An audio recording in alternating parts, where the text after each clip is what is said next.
je vous propose d'étudier les variations de la fonction petit f définie par f de x égale x fois e puissance moins x.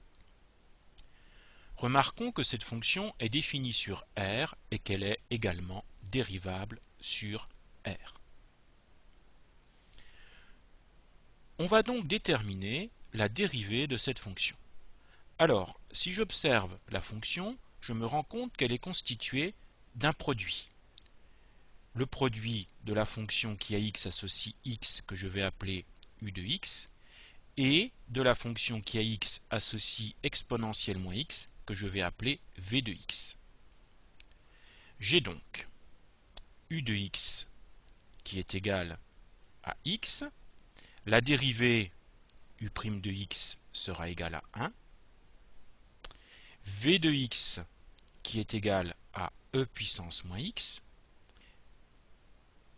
L'expression de la fonction v se présente sous la forme e puissance ax, avec a égale moins 1. Vous devez savoir que la dérivée de la fonction qui à x associe e puissance ax, eh bien, c'est x associe a e puissance ax. Donc ici, comme petit a est égal à moins 1, eh bien, v' de x sera égal à moins exponentielle de moins x. Pour dériver f, je vais utiliser la formule de la dérivée d'un produit. Alors, je vous rappelle cette formule.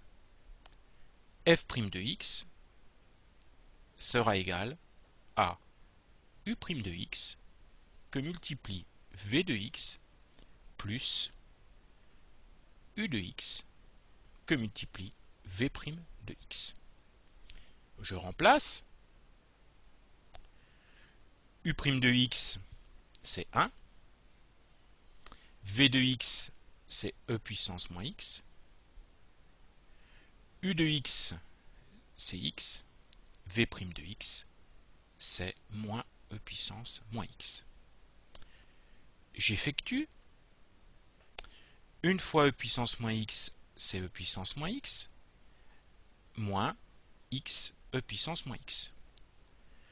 Je cherche à déterminer le signe de cette expression. Alors pour déterminer le signe de cette expression, je vous propose de mettre e puissance moins x en facteur. Facteur de 1 moins x. On sait que pour tout nombre réel, x e puissance moins x est strictement positif. Donc le signe de la dérivée va dépendre uniquement du signe de 1 moins x. Alors, 1 moins x est un binôme du premier degré, qui s'annule pour x égale 1. Et comme le coefficient devant x est négatif, eh bien, 1 moins x sera positif pour les nombres réels plus petits que 1 et négatif pour les nombres réels plus grands que 1. En résumé, si je fais maintenant un tableau de variation, x varie de moins l'infini à plus l'infini et j'aurai un changement de signe de dérivée pour x égale 1.